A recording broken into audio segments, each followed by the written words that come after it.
Tribal Health and Human Services Department of the Confederated Salish and Kootenai Tribes is proud to present Good Medicine, a program dedicated to the wellness of the Flathead Nation. The mission is summarized quite simply: a healthier people, a stronger nation. We will strive to make good medicine a reliable source of ideas and information about health issues so that everyone can make informed decisions about their own lifestyle and health care. You will meet health professionals, tribal government and spiritual leaders, and interesting people from the tribal community discussing important health issues that profoundly affect us all.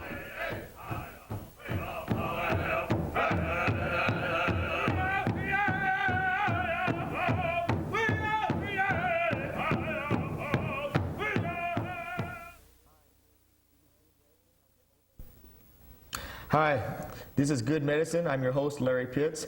Today we have with us Sloan from the Confederate Station Kootenai Housing Authority. He is the Operation and Maintenance Program Manager. We have with us Fred Steele from Tribal Health and Human Services. He is our Tribal Sanitarium. Today we're going to be talking about some of the issues on the tribe as far as water quality goes and management. Just to get started, gentlemen, Al, why don't you start with, tell us what your program is all about. Well, basically we operate and maintain 16 community systems with 7 lagoons, 2 that are aerated. We serve, there's about 800 service connections on the system. And we have 2 full-time operators, and they do a tremendous job as far as keeping track and doing things that need to be done on the system. So, okay, Fred. Well, my role as a tribal sanitarian over the past, I think I've been here on the Flathead for about 5 years, and I've got a chance to work with Alan's program, and probably one of the best programs in the Billings area, if not in the nation, in regards to Indian-owned utility organizations. I think it was back in 1994. When the tribes compacted the Indian Health Service, there was a need to combine our construction program with housing, so that came about, of which we transferred up into Alan's office the engineer, construction inspector, and the funding that went forth to provide the community sewer and water needs for the reservation here. Okay, so you're telling us that you're transplanted from Fort Peck then, huh? Yeah. Yeah. Okay. We're going to listen to Fred here just a little bit. So gentlemen, how many community water systems do the tribe how many do we operate? How many liquid waste disposal systems do we have here on the Flathead? well, we've got 16 systems, 16 water and sewer systems, 7 with lagoons, and we cover the whole reservation from Elmo, Dayton north to Schley, Evero in the south, and we've probably got about 14 in between there. So do we control all the systems on the reservation at this time? No, we don't. No, Ronan or Pablo, we don't. Polson. But yeah, other than that, we do maintain those. So we maintain those and make sure the quality. Right. We do monthly back T test. We also do the phase 5, phase 2. All the EPA mandated testing, and so far the results have been good. We've had no positive what would you call them, Fred? Outbreaks? No. Outbreaks, yeah. Yeah, there hasn't been any any major outbreaks. I mean, there's been some complaints, that with the intestinal disease and stuff, but none that could be, I guess, blamed on our water system. Well, yeah, I know living in Polson that every once in a while people on the South Shore get contacted by the Polson City water system that they have to boil their water. So. Yeah, last year I believe we had 2 positive tests, and out of the 16 communities. So I think relatively, our maintenance people are doing their job, and hopefully we continue. I mean, that's that's great. So how many people do we actually serve?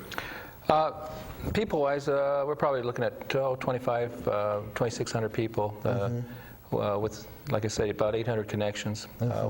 Right now, we're in the planning process of adding meters. We've got a 10-year plan to add meters to all the systems, and I think that'll help water conservation. I know there's times that in the summertime that with the sprinkling and such, we do have to enforce our sprinkling regulations and such. But I think overall, I think we've provided the people with good quality drinking water. So you said 2,600 people. That's probably 800 families or so. That's quite a large amount of people here on Lake County, actually, and even to Sanders because of hot springs. How much water? I was reading one day, and I think it was Time Magazine was talking about how much water consumption in an urban area will actually use. How much water do we use in this area? Well, last year we did a little over 100 million gallons of water, and it varies from community to community. And granted, there may be some leaks in some systems, but I would say the average is about 500 gallons per household, or per service, basically. And 100 million gallons, that's, we do about, I'd say 8 to 9 million a month, so. It's a lot of water. That's quite a bit of water. Going on from there, we always talk about, water safety. Is the water in our systems actually safe to drink? I believe it is. I mean, we monitor it. We do the testing that's required, and actually, periodically we chlorinate the system. Yeah. Right. We try to at least once a month do a light chlorination to more or less make sure that everything is safe, and I know that's not a very favorite thing for our water customers, but it's something that I think that we have to do to preserve the quality of the water. Basically, I mean, without it's a good preventive measure, right? Yeah. Now, how often do you do that? Is that on a continuing basis, or do you flush the system every so often with it? Or what's the process? I mean, you're talking to an amateur here about water. I drink water, I use water, but I know nothing about it. Yeah, we try to at least twice a year flush hydrants. We've got some dead-end lines that we flush once every 2 months, mainly because if you let it go any longer than that, then the water quality really deteriorates from there. I think we hear from the customers too, and if they see some sediments that are showing up in their water supply, it's good that they give us a ring here so that we can go out and flush them 2 to 3 times a year if it's necessary.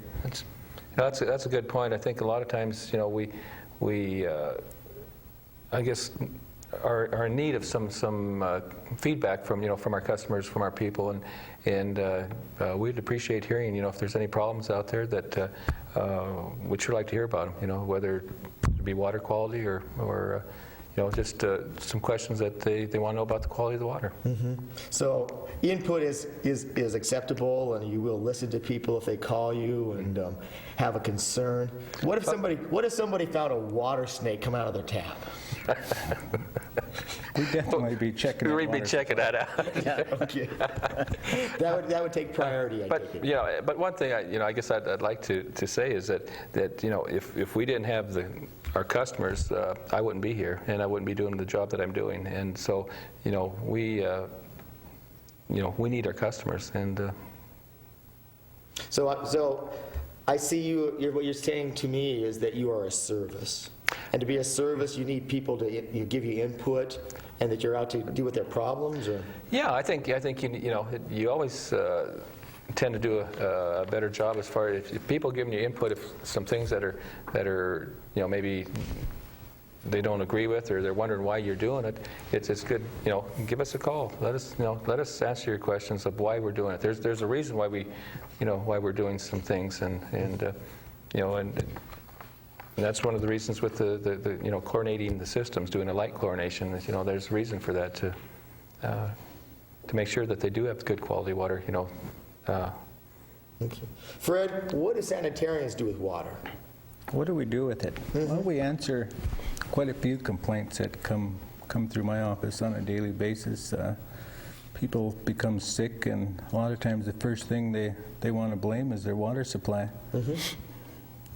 From that moment on, I'll contact Alan to see if any of the sampling results that he's obtained through the water systems came back positive, and go from there. If not, and they're on an individual well, there's times when we can go out and grab a bacteriological to see if there's any indicator from there as to whether or not the water is the reason for their becoming sick. And I'm going to say 90% of the time it's not, and it's some other symptom, but we try to rule the water out first.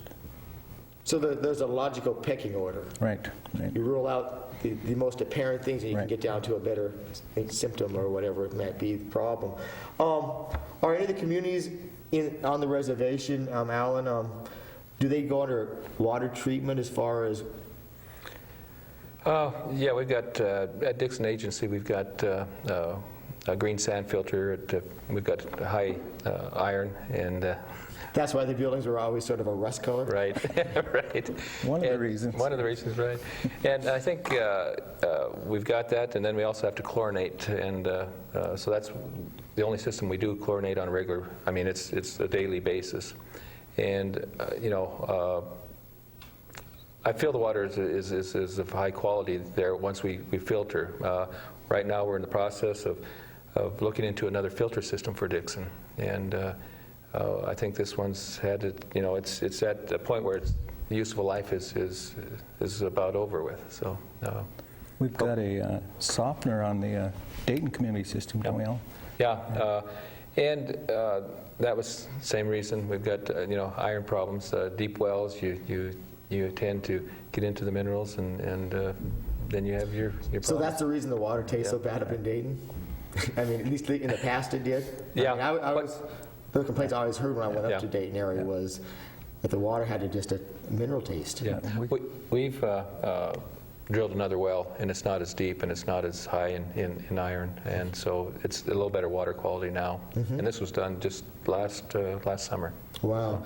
So in other words, it's an ongoing process of trying to help your customers, which is what service is all about. Yeah. You know, my older brother Gary, we call him Big Spear, for those on the TV line want to understand that, always is talking about fluoridation. What do you think of fluoridation, and, you know, are we doing it? Will we do more of it? Will we do less of it? What's your guys' opinion? I'm going to put you guys out there on the plank and say, go for it. Years ago, fluoridation was a hot item here on the Flathead here, and I think Tribal Council addressed it in the right way by asking the people, the residents on a community system, whether or not they wanted their system fluoridated, and gave them the right to do so. And if there was more than 50% of these people who decided at that time they wanted a fluoridation unit on their community water system, we'd install it. I think it went out to the communities, and there was some strong opposition to it, and I think we may have had a few online at that time, didn't we, Alan? And as a result of their input, we pulled them off each of the systems here, and we no longer fluoridate. But it does prevent cavities, and I'm sure I think the Tribal Health and Human Services Department in the future might be wanting to survey the people in them communities to determine whether or not we want to go with fluoridation. It's a question to be answered here. Well, I guess I'm going to have to pitch the question back at Al here, because Fred asked him. He says, "Did we fluoridate? Have we ever fluoridated our reservation?" No, we've never fluoridated. We've had the fluoridation equipment installed in the pump houses, but it was never put into operation. And I guess we're just waiting for the people that in each community to say yes, we do want it, and then we'll go along with the wishes. Okay, Fred, that's probably Fort Peck. Okay, let's go to cost. In Polson, I know we pay so much for water and for sewer, and I know that this isn't a free program to run, that it has to be almost self-sufficient to some stage besides government's assistance. And so what we're going to do right here, guys, we're going to come back to that question, And we're going to break right now for our Let's Ask Marjorie segment, which is going to come up. And when we come back, we're going to come back to Al and to Fred, and we're going to get the answers to this as well as a few other questions. So let's break right now to our segment of Let's Ask Marjorie. Thank you. Hi, we're with our segment of Let's Ask Marjorie. Today, Marjorie, we have a question that is pretty pertinent towards a lot of us. It says, what are optical services are we going to cover in tribal health, and what does the future look like towards the optical service program for the tribe? Well, presently we provide a free examination for all of our beneficiaries each year, and that examination is done by Ronan Optical. And we provide glasses for the elderly. You might think about glasses, Larry. Okay. And for diabetics, and for full-time students, and for the disabled. And that's just a basic pair of glasses. Any special features has to be purchased by the beneficiary themselves. All right, so in other words, I qualify for a lot of those programs. All right. Yes, you do. Thanks, Marjorie. For those of you out in the TV land, if you have a question that you would like to ask Marjorie, please write in to Tribal Health and Human Services. You can direct that towards Jim Perro, and if we so choose it, you can even come on board and ask Marjorie the question up close and personal. So thank you, and we'll get back to our regular program.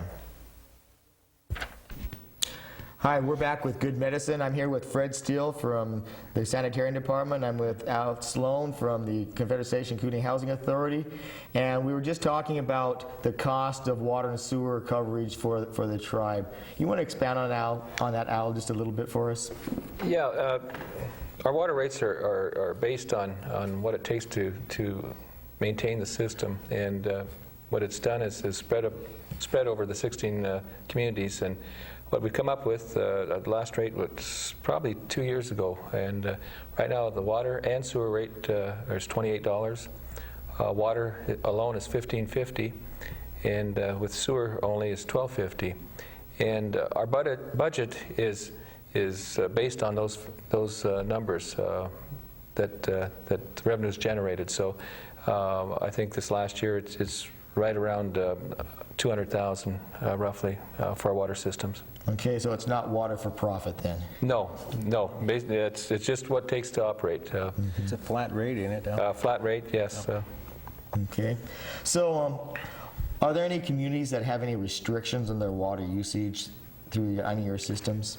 Well, what we'd like to do is in the summertime is set out a sprinkling schedule to each community, and it's voluntary. I mean, we don't have enough people on staff to enforce it, but we try to make sure if we're in the community, if we see sprinkling that's being done that is not at the right time, then we notify the owner and such. But we've had a Mission Dam has probably been one that we need to work on our water storage. But other than that, I think overall the communities have been pretty good as far as the sprinkling. Well, I was just reading my notes a little bit earlier, and it's really sort of neat to see that the Salish Kootenai Housing Authority, the operations and maintenance of our water systems is the #1 in the utilities as far as the Billings area goes. That's quite an accomplishment. I mean, I think that needs to be recognized, that you guys really are doing a wonderful job. You are giving us a service that people deserve, and I want to say thank you for being a user. Well, it's I don't know. I think it's we try to do the job, and we try to make sure that what we do is right, and I think that it comes around, I guess. Mm-hmm. What goes around comes around. Yeah, there you go. It's sort of a famous Fred Steele statement. What goes around comes around. I think we want to also inform the public too that we have a radio telemetry system, which is some of the state-of-the-art equipment that we use to monitor them systems out there. They can give us some notice within an hour whether or not the pump shut down, whether there's some storage problems in any of our tanks. It's saved us a lot of manpower, hasn't it, Al? I think, before we had the telemetry system, and we were spending about, it was a little better than 40% of our time driving down the highway going to these communities. And we decided that, we could use that time better by being on the systems and maintaining those systems. And this telemetry system, it's a radio telemetry system which sends signal back to the main office, and we can tell tank levels. If we have a pump failure, if we have a low tank level, we get an alarm, and it sends not only there at the office in Pablo, but also we've got home numbers that if we get an alarm, then it rings home. So actually we've got operators that are on call 24 hours a day, 7 days a week, 365 days a year. So we take it pretty seriously. So some of your people can't leave work at home. That's for sure. Fred, let me ask the next question to you. Fred, since you're an old IHS bureaucrat, you probably can answer this question better than anybody.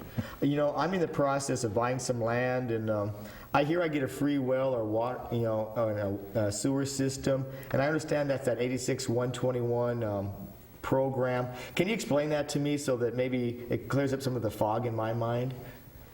Well, I can try. The 86-121 program is the public law that's been administered by the Indian Health Service, I think, since 1959, and of which entitles, Indian Health Service is a federal agency to provide sewer and water services to eligible tribal members if they're building or constructing a home on their property. In 1994, when the tribes compacted Indian Health Service, well, this part of the program also went to the housing authorities up in Pablo here, and like I said, it's a service that we provide to tribal members who are building new out on their property they recently purchased, whether it be trust property or not. I think we're seeing a trend in the valley here in the recent years where with the housing market that's up, a lot of the tribal members are selling their homes and building new, of which kind of put a burden on us in Allen and the Billings area as to how we're going to provide individual sewer and water services for all these people here. And in 1995, I think we served about close to 70 people, didn't we, Alan? Yeah, I think, it was close there. I think, 67, 68 people there. And it has increased. It really is surprising how, since, compacting, I think we've been able to provide the services a little quicker than as previously with Indian Health Service. Mm-hmm. There was a lot of paper shuffle back and forth from Billings area to the flathead here, and it was time consuming, and at times some people were waiting up to a year and a half for services, whereas with it underneath the tribes now, I'm going to say if your application's approved and you've got a foundation on your home, you've got an electrical supply there, you're looking at anywhere from 4 to 8 weeks time that Alan's program can go out and install these services. Well, who's going to approve this application, as well as what kind of groundwork should the person do who's going into building a home? When should they contact housing, Alan? Well, I think the earlier the better. Mm-hmm. I think if you think you're going to be able to do a building within a year's time, you should start now and kind of progress. It seems like we get caught up a lot of times with people, past that point, they've got a foundation, got their house, and they're going to be able to, want to move in, in 2 weeks, and we really can't accommodate them. I think the more planning you do, the better. And what happens is, the water sewer application can be picked up at the housing authority or call. We'll go ahead and give you an application, and we make sure it's complete, and then we go. The HIP board reviews and approves the applications. So, how long of a waiting list are we talking about now? I mean, you said 4 to 8 weeks, but is that really realistic right now, or are we putting too much in front of people? I mean, no, I think right now, the time of the year and such, it makes it real feasible to do a system in 6 to 8 weeks. But once, I guess I got to get back to, once the HIP board approves them, there's a pre-construction meeting that the participants have to come to, and then we schedule after they attend the meeting. So if you don't attend the meeting, you're not going to get scheduled. So those are some of the people that might be out there with a house built that don't have the water hooked up or Right. don't have the sewer system into it because they didn't go through the actual hoops that we're supposed to. And I think you find that we found out that the closer people keep in contact with us, the better. I mean, for both both parties. Well, communication both Yeah, ways. yeah. Your staff, what does that consist of? Well, in the summertime, our department has approximately 20 to 22 people. We've got 4 backhoes that put in systems. We've got some major construction going on this year. We've got Dixon waterline relocation there in the town of Dixon, and we've also got a storage tank going up at Woodcock, up there, 200,000 gallon water storage tank. So, plus all the smaller, construction stuff that we have too. What is your guess at the average cost of putting a service in? It costs, your program? I think we're looking, Alan, somewhere around what can vary from the depth of the well to the type of septic system you're installing, whether it's a drain field or whether it's a mound. We're looking at anywhere from, I'm going to say $11,000 to $15,000. I think the last project was right at $13,500 for both water and sewer complete system put in. So we're talking about a fairly substantial savings to the tribal member, which, is this an entitlement? Are we entitled to this? Or is this sort of... Well, it's a one-time service that the Indian Health Service provides, and should you decide to sell at home, well, and you've already used your service, well, then you're not eligible for the service anymore. But if you do sell it to another tribal member, I think there's a form that you fill out stating that these services were transferred to another tribal member, which entitles you to services for a new home once you begin construction again. That was one of my next questions was, can you qualify this for 2 or 3 or 4 times? But you said no. It's a one-time, lifetime service. Right. But what a neat thing. And how about any other programs that you're dealing with right now and that you'd like to talk about real quickly here as we're starting to wind down? Well, one of the programs is our tribal plumbing maintenance program, which is funded by the tribe 100%. It helps low-income, elderly, handicapped people with minor plumbing repairs. And last year we had 260 service calls, of which 63 were elderly, handicapped tribal members. And it's a good program, as far as for some of the people that can't afford it. Well, guys, we're going to have to cut you off right there. I thank you for coming on, Alan Sloan, Fred Steele. For those of you, again, we'd like to thank you for tuning into our program. We're on every Wednesday at 6. We're on at Thursdays at noon. Looking forward to seeing you next week, and good day.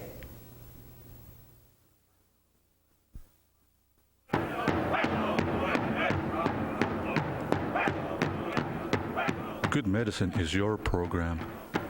We hope you watch this and subsequent programs to stay informed about your health care. And we'd like to hear from you about how we're doing. Please direct any comments or suggestions you have to us. You can reach us at